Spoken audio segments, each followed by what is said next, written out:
Hello everyone. So how are you all? I hope you all will be very good and in the same good way all of you people will be studying. तो आज के इस video में मैं आपके लिए लेकर आ चुका हूँ। यहाँ पे आप देख सकते हैं बीए और BEd first year, second year और थर्ड ईयर तीनों के लिए एग्जामिनेशन 2024 का environmental studies and human rights का यहाँ पे क्वेश्चन पेपर आपके लिए मैं लेकर आ चुका हूं, जो कि आपके लिए बहुत ही इंपॉर्टेंट है और आप इसकी तैयारी बहुत अच्छे से करेंगे। तो चलिए शुरू करते हैं।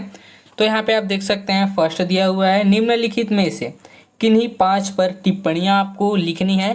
तो यहाँ पे पहला दिया हुआ है भूकंप, उसके बाद यहाँ पे दिया हुआ है वर्षा जल संग्रहण के बारे में। उसके बाद यहाँ पे खाद्य पिरामिड आप लोग जानते होंगे क्या होता है। उसके बाद चौथा दिया हुआ है यहाँ पे संयुक्त राष्ट्र संघ के बारे में। उसके बाद पांचवा दिया हुआ है भूमंडलीय उष्मीकरण के बारे में। यहाँ पे आपको टिप्पणी लिखनी है।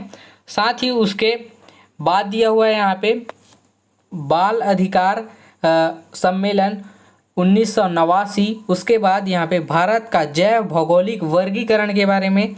और लास्ट दिया हुआ है यहाँ पे वायु प्रदूषण के बारे में आप लोग जानते होंगे, बहुत ही सरल है। तो आप इसमें से 5 का यहाँ पे टिप्पणी लेखन करेंगे, ठीक है। उसके बाद यहाँ पे दिया हुआ है इकाई 1 से यूनिट 1 से आया हुआ क्वेश्चन। यहाँ पे सेकंड दिया हुआ है भूमिगत जल स्रोतों के अति दोहन के दुष्प्रभावों का वर्णन कीजिए। जैसे कि आप सभी जानते हैं वर्षा के जल से भूमिगत होता है जल, ठीक है। तो स्रोतों के अति दोहन मतलब भूमिगत जो भूमि के अंदर स्रोत हैं जल के, उनके अति दोहन, जैसे बोरवेल द्वारा हम लोग अति दोहन करते हैं, मनुष्य अति दोहन करता है, उसके दुष्प्रभाव का वर्णन यहाँ पे आपको करना है कि उसके नुकसान क्या होते हैं, ठीक है। उसी के अथवा में यहाँ पे दिया हुआ है निर्वनीकरण का जातियों पर पड़ने वाले प्रभाव का वर्णन कीजिए।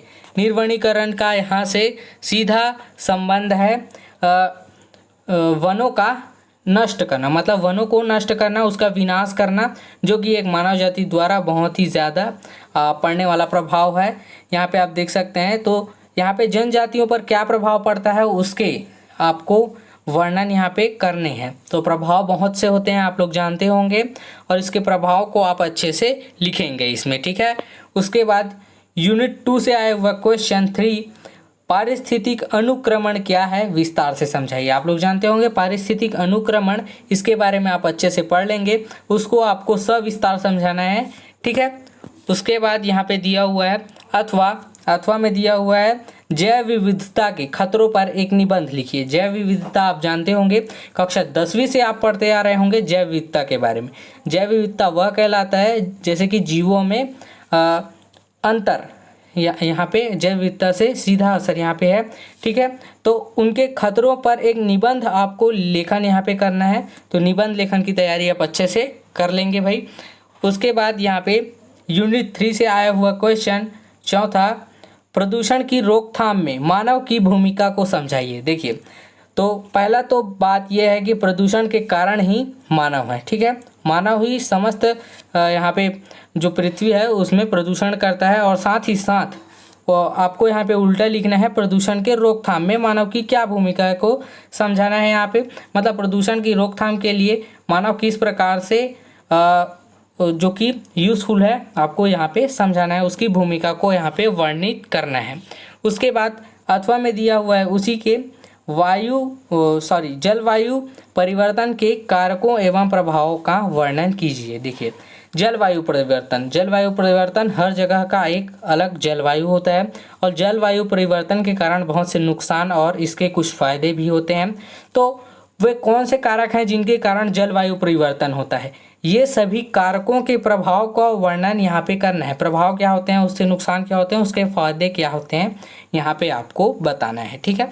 उसी के यहाँ पे दिया हुआ है यूनिट 4 से आया हुआ क्वेश्चन 5 मानव अधिकारों की सुरक्षा में यूएनओ चार्टर की भूमिका को स्पष्ट कीजिए। इंपॉर्टेंट क्वेश्चन आपका मानव अधिकार की सुरक्षा, ठीक है। मानव अधिकार की सुरक्षा आप लोग जानते होंगे।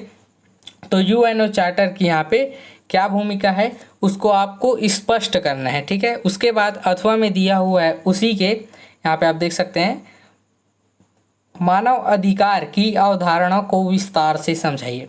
यहाँ पे क्वेश्चन दिया हुआ है उसी से रिलेटेड, ठीक है। तो इसकी तैयारी आप कर लेंगे। मानव अधिकार की अवधारणा को यहाँ पे विस्तार से सविस्तार से यहाँ पे आपको समझाना है, ठीक है।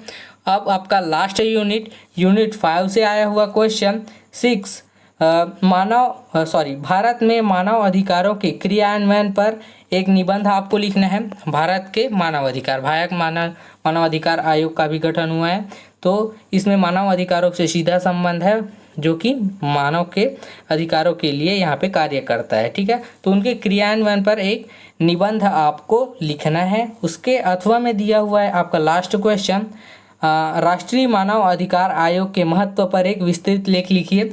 उसी से रिलेटेड क्वेश्चन आप लोग 3 क्वेश्चन देख चुके हैं, तो इसकी तैयारी आप कर लेंगे, ठीक है। उसी से रिलेटेड आ रहा है। तो राष्ट्रीय मानव अधिकार आयोग जिसका गठन यहाँ पे हुआ है, तो उसका गठन कब हुआ, क्यों हुआ, इसके बारे में आप लोग जान लेंगे, थोड़ी सी जानकारी यहाँ पे प्राप्त कर लेंगे। उसके बाद यहाँ पे अधिकार आयोग के महत्व पर विस्तृत लेख लिखना है आपको। थोड़ा सा गहन सोच कर यहाँ पे आपको इसका उत्तर यहाँ पे लिखना है, ठीक है। तो आई होप ये पूरा वीडियो आप लोगों के लिए यूज़फुल रहा होगा, और यूज़फुल रहा तो अपने दोस्तों को भी शेयर करें। और साथ ही साथ अगर आप हमारे चैनल में नए हैं तो हमारे चैनल के इसी तरह के वीडियो पाने के लिए हमारे चैनल को सब्सक्राइब करें। तो मिलते हैं इसी एक और यूज़फुल वीडियो के साथ में, तब तक के लिए थैंक यू।